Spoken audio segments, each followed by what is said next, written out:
Mata Di. Today we are going to talk about one more poem by John Donne, that is The Sun Rising. The sun rising poem में उन्होंने जब sun rise करता है, that mean सूरज जब उगता है, तब उनको किस तरीके से अच्छा नहीं लगता वो इस पोम में बताया है.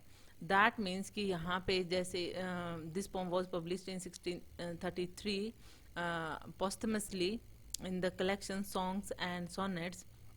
और इसमें सन को ये बताया गया है कि किस तरीके से वो उसे और उसके लवर को डिस्टर्ब ना करे. उनका काम है दुनिया को वार्म रखना, तो वो वार्म कर सकते हैं, लेकिन और जो लोग हैं जो काम करने जाते हैं, तो ऐसे लोगों को तुम उठा सकते हो, लेकिन हमें डिस्टर्ब मत करो. दैट मीन्स उन्होंने खुद को डिस्टर्ब करने के लिए मना किया है, क्योंकि वो और उनके जो लवर हैं वो बैड में हैं. सो ये जो है किस तरीके से इस पोम में जगह जगह पर उन्होंने एक्सटेंडेड मेटाफर यूज किया है. As we all know that John Donne is metaphysical poet, और मेटाफिजिकल पोम्स में मोस्टली ऐसा होता है, एक्सटेंडेड मेटाफर का यूज होता है. सो किस तरीके से उन्होंने इस पोम में बहुत ही ब्यूटीफुली सन को यहाँ पे स्कोल्ड किया है और उनको डिस्टर्ब ना करने के लिए कहा है. सो शुरू करते हैं हमारी poem line by line. So busy old fool, unruly sun, why dost thou thus through windows and through curtains call on us? First in 3 lines में उन्होंने क्या बताया है, वो ये कह रहे हैं पोइट जो हैं कि वो सन को काफ़ी ओल्ड कह रहे हैं, काफ़ी अनडिसिप्लिन्ड कह रहे हैं, एकदम बिजी बताया है कि तुम रोज़ रोज़ वही काम करते हो. बिल्कुल सूरज को ऐसे कहते हैं कि बिल्कुल भी तुम डिसिप्लिन्ड नहीं हो, एकदम ओल्ड हो, कि तुम्हें किसने बुलाया है, कि विंडोज और कर्टेन्स में से जिस तरीके से तुम शाइन कर रहे हो और बिना इनवाइट किए हुए तुम हमें विजिट करने आ गए हो, मुझे और मेरी गर्लफ्रेंड को तुम्हें किसने इनवाइट किया था. दैट मीन्स कि यहाँ पे जब सनशाइन कर रहा है तो उन्हें अच्छा नहीं लग रहा है. When they are in bed. Next line में वो कहते हैं through windows and through curtains call on, sorry, must to thy motions lovers seasons run. So वो कह रहे हैं कि मतलब ये जो लवर्स होते हैं, क्या उनके लिए जो सन का मोमेंट है, दैट मीन्स तुम्हारा जो मोमेंट है या फिर स्काई में किस तरीके से तुम्हारा शेड्यूल होता है, क्या ये मैटर करता है. दैट मीन्स कि अगर सुबह हो गई है और तुम शाइन करने लगे हो, तो क्या ये हमारे लिए मैटर करना चाहिए. उनके लिए मैटर नहीं करता है. That's why this cold, sorry he scold, की मतलब यहाँ पे पोइट जो है वो इसीलिए मैटर कर रहे हैं कि ये जो उनका मोमेंट है या इनका जो शेड्यूल है वो उनके लिए मैटर नहीं करता है. नेक्स्ट लाइन में वो कहते हैं saucy pedantic go chide late school boys and sour prentices. यहाँ पे वो कह रहे हैं कि फिर अगेन सन को रूड बताते हुए, इनसेंसिटिव बताते हुए यहाँ पे बता रहे हैं कि किस तरीके से वो असभ्य हैं, कि अगर तुम्हें सच में अगर किसी को जगाना है, किसी को स्कोल्ड करना है, तो तुम जाओ उन बॉयज को जगाओ, उनको स्कोल्ड करो जो कि स्कूल के लिए लेट हो रहे हैं, या जो अप्रेंटिसेस हैं जो कि अभी नया नया काम सीख रहे हैं, जो कि अभी दैट मीन्स सौर अप्रेंटिस, मतलब जो अभी किस तरीके से परेशान हैं अभी जल्दी उठने के कारण और वो चीज़ों को सीखना चाहते हैं, तो उनको जगाओ. सो नेक्स्ट लाइन में वो कह रहे हैं go tell court huntsman that the king will ride call country ants to harvest offices. अब वो नेक्स्ट 2 लाइन्स में ये कह रहे हैं कि और तुम किंग की जो हंटिंग जो पार्टी है, दैट मीन्स जब किंग हंटिंग के लिए जाते हैं, शिकार करने के लिए जाते हैं, जो उनका पूरा जो दल है उनके साथ में जाता है, तो उन दल में जो लोग हैं जो शिकार पे निकलने वाले हैं राजा के साथ में, उनको जाकर जगाओ जो कि हंट पे जाएंगे राजा के साथ में, और उन फार्मर्स को जगाओ जिनको हार्वेस्ट करना है, जिनको अपनी ड्यूटीज करनी है, उनको जगाओ. Love all alike, no seasons nor clime, no hours days months which are the rags of time. So in lines में लास्ट जो 2 लाइंस हैं इस स्टेंजा की, उसमें क्या कह रहे हैं कि जो लव है उनके लिए ये सारे जो सीजन है, वेदर है, इनका कोई फर्क नहीं पड़ता है। दैट मीन्स कि ये जो चीजें हैं, जैसे आवर्स हैं, डेज हैं, मंथ्स हैं, सो इन सब चीजों का कोई फर्क नहीं पड़ता लव पे। लव उन लोगों को यहाँ पे बता रहे हैं कि जो जिनका जो टाइम अगर चला जाता है और वो पुराने चिथड़ों की तरह चीजें रह जाती हैं, उन लोगों के लिए ये चीजें मायने रखती हैं, या फिर उन लोगों को तुम डिस्टर्ब करो, उनको जाकर जगाओ, बट हमारे लिए आवर्स, डेज, मंथ्स का कोई फर्क नहीं पड़ता है। सो वो कहते हैं कि मतलब इस तरीके से वो सीजन्स और वेदर्स को बताते हैं कि उनका उनके लव पे कोई इफेक्ट नहीं पड़ता है। दैट मीन्स कि वो लव कर रहे हैं और लव का कोई सीजन नहीं होता है। नेक्स्ट जो स्टेंजा है उसमें जो पोइट है वो क्या कहते हैं, thy beams so reverend and strong, thy shouldst thou think.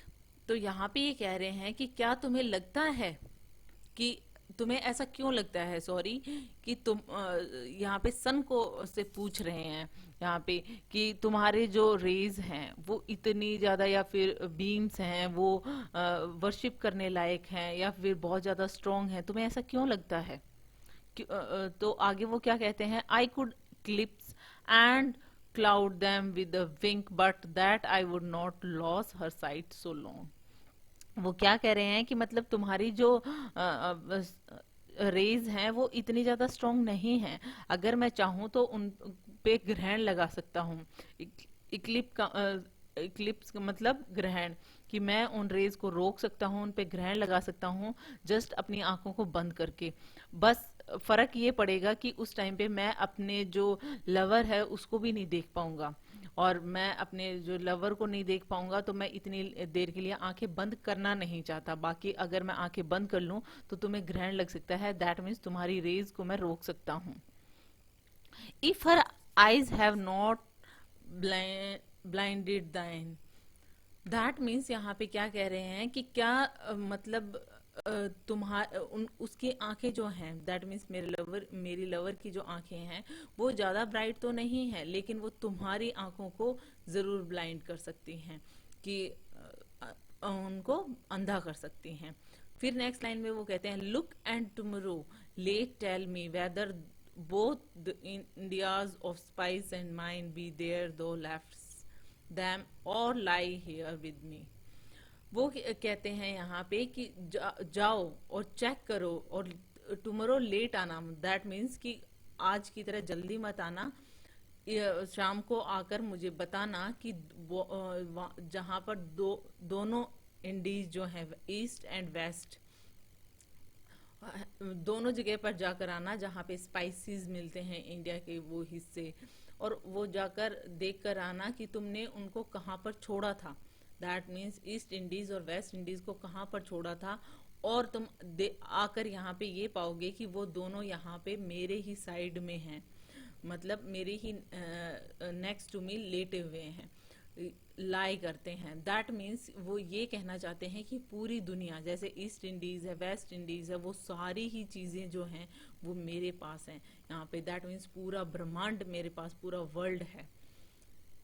Next line में वो कहते हैं, ask for those kings whom thou saw'st yesterday and thou shalt hear all here in one badly। Again वो यही कहते हैं कि तुम जो है कोई भी जिन भी राजाओं को देखा है, कल जिसे देखा था, कोई भी ऐसा किंग है जिसे तुमने कल देखा था, तो तुम उसे सुनोगे यहीं पे, दैट मीन्स यहाँ पे मेरे ही बेड पे वो सारे जो हैं वो लेटे हुए हैं, दैट मीन्स पूरा जो वर्ल्ड है वो मेरे ही बेड में समाया हुआ है, वो ये कहना चाह रहे हैं। थर्ड स्टैंजा में वो क्या कह रहे हैं, third and the last stanza of this poem, वो क्या कह रहे हैं, she's all states and all princes I nothing else is. वो क्या कह रहे हैं कि जो मेरा लवर है, जो मेरा प्रेमी है, वो हर एक कंट्री है और मैं हर प्रिंस हूँ, दैट मीन्स तुम कोई भी स्टेट कंट्री देखना चाहते हो तो वो मेरा लवर है, मतलब यहीं पे हमारे बेड में सब कुछ है और मैं हर जगह का प्रिंस हूँ। और कुछ भी यहाँ पे एग्जिस्ट नहीं करता, दैट मीन्स पूरा वर्ल्ड यहाँ पे समाया हुआ है. Princes do but plays us compare to this all honours mimic all wealthy alchemy.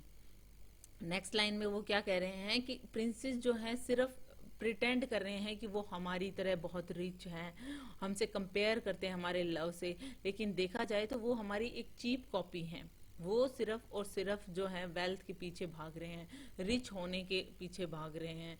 मतलब वो जो धन दौलत पाने की कोशिश कर रहे हैं, और वो एक जो फ्यूटाइल अटेम्प्ट है वो सब कुछ पाने का.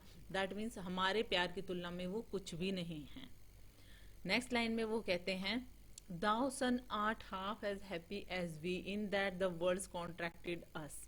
और वो सन को भी कह रहे हैं कि तुम है ना हमसे आधे ही हैप्पी हो, क्योंकि सारा वर्ल्ड जो है वो हमारे बेडरूम में समाया हुआ है. तो इतनी खुशी जितनी हमारे पास है उतनी किसी के पास भी नहीं है. नेक्स्ट लाइन में वो कहते हैं, thine age ask ease and since thy duty be to warm the world that's done in warming us. वो कह रहे हैं कि तुम्हारी जो एज है वो अब जो है वो आसान काम मांग रही है.